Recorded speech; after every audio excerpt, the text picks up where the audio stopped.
రెండో తిమోతి 3వ అధ్యాయం 16, 17 వచనంలో ఉన్నట్టు దేవుడు మన కోసం మనకి జ్ఞానం కలగడానికి బైబిల్ని రాయించాడు.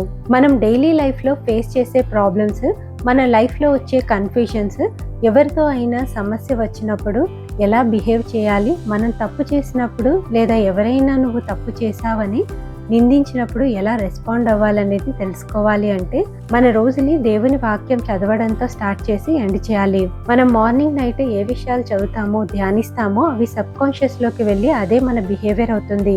ఎగ్జాంపుల్ కి మనం ఇప్పుడు మండే మార్నింగ్ ని యాకోబు 1వ అధ్యాయము 5వ వచనం చదవడంతో స్టార్ట్ చేస్తే అందులో ఇలా ఉంది: మీలో ఎవరికైనా జ్ఞానం కొదువగా ఉన్న ఎడల అతడు దేవుణ్ణి అడగవలను, అప్పుడది అతనికి అనుగ్రహింపబడును. ఆయన ఎవనికి గద్దింపక అందరికీ ధారాళంగా దయచేయువాడు. ఈ రోజు ఏ విషయంలో అయినా డెసిషన్ తీసుకోవడానికి క్లారిటీ లేకపోతే, కన్ఫ్యూజన్ గా ఫీల్ అవుతే మార్నింగ్ మీరు చదివిన వాక్యంతో క్లారిటీ వస్తుంది. ఇలా మీరు చదివిన వాక్యం ఉపయోగించి దేవుడు మీకు హెల్ప్ చేస్తాడు.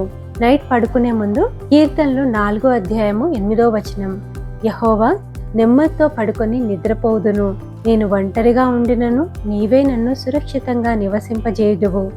ఈ లేఖనంతో ఈ రోజు జరిగిన అన్ని విషయాలు దేవుని చేతిలో వదిలేసి మనశ్శాంతితో నిద్రపోవచ్చు. సింపుల్గా మార్నింగ్ దేవుని పైన నమ్మకం, నైట్ దేవుని చేతుల్లో మనల్ని, మన లైఫ్ని పెట్టడము.